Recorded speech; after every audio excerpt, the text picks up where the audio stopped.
Hi, my name is Sergeant Nero from Nero and Genova Gaming, and I'm here with NieR review. It's a NieR European version, which is different from the Gestalt and the Replicant, which was released in Japan. The battle mechanic was smooth, and I didn't experience any slowdown, but I've heard of people that did. The battle mechanic is not groundbreaking at all. It's a similar fighting and jumping mechanic to most action games. It did keep me entertained for the majority of the 4 game playthroughs needed. The first half of the game is very slow and very fetch questy. The second half of the game needs to be played through 4 times to fully understand the storyline, and there is a lot going on. The first time you are very limited to your information, so you have no clue what is going on for the majority of it, but it does still play through quite well. There are many quests throughout the whole of the first and the second half. There's over 100, I think, and there's quite a lot of variation, whether it's fishing or going to fetch something, killing a certain beast. It's pretty cool. There's also some talking to people quests and fetching certain items from shops. It's nice. That's pretty much how you describe the first half of the game. Nice. Later on in the game you get companions which help you fight, and they can be controlled, micromanaged in a sense, but they're pretty good at fighting by themselves. You don't really need to pay them much attention.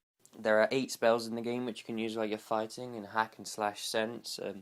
You can only equip a maximum of 4 at a time, which is something that I really did not find good, but only 3 are useful anyway, so it's not really a problem. The game's strong point is definitely its story and presentation. The problem is that it's very confusing on the first playthrough. You end up finishing the game and just thinking, what the hell just happened? After the 4th one, you kind of understand it all. It's the 2nd and 3rd and 4th gameplay run-throughs are implemented by, you'll be able to hear what the enemy is saying due to a new character that you didn't know about the first time and things like that. Nothing new happens, but more fuller experiences due to you get to read through memories and things like that. They're read through in a very beautiful way. The soundtrack, which I will later come through, is accompanied to these pieces that you read through, and I actually found myself reading in this game, which is not something I do a lot. I was reading for probably an hour at one point through these memories, because the music is just so lovely, it accompanies it very well.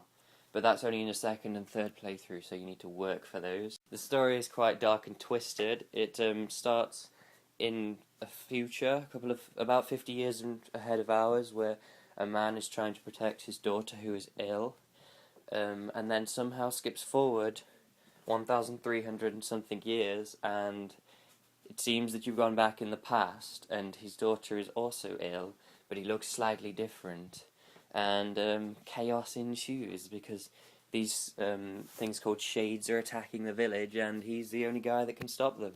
Amidst all the chaos of this fighting, you're also meant to be able to find a cure for your daughter, and that is kind of the main push for the first half of the story. It gets a lot more chaotic in the second half, but saying anything would ruin that, so the presentation of how it's delivered in the 4 playthroughs is excellent, although sometimes the voice acting is a little cheesy, but you can get over it. It's not too much of a problem. You probably notice it a lot more in your first playthrough because you're not used to it. Especially people that aren't used to JRPGs will be quite upset by how cheesy some of the lines are. The game has a very bland feel to it, which at first glance doesn't look too great, and the PS3 and even the Xbox 360 to some extent, it doesn't look very nice when you're looking at the reviews or when you're looking at gameplay, but fear not, it completely fits the storyline, and it kind of is necessary to have this. The storyline would not work if it was a pastel-y game, so it does actually go very well hand in hand, the art style and the graphics. Now you wouldn't think I'd put these two together, but the soundtrack is in some sense what makes it replayable. I don't think anybody in the whole world will ever want to play the game through again. It's a bit weird and the ending is so messed up, but you need to see it. It's one of those where I couldn't explain how bad it is, but this game's got it's not a nice one. The 4th ending is amazing, and I didn't even see it coming, which is pretty good to say that I've played it through 3 times already. The soundtrack is the most beautiful thing I've ever heard. It's so good that sometimes my ears bleed a little bit when listening to it. So good, I had to go and buy it off iTunes. I gave this game an 8 out of 10, and I feel I'm justified to do this because I fully completed it. I got a Platinum Trophy, 1000 gamer score on it. It's got a great story and soundtrack, but no replayability after the 4th playthrough, and the game mechanics do eventually get old after you've done all that grinding to upgrade all your weaponry. This has been Sergeant Nero on Nero and Genova Gaming, and that was a NieR review.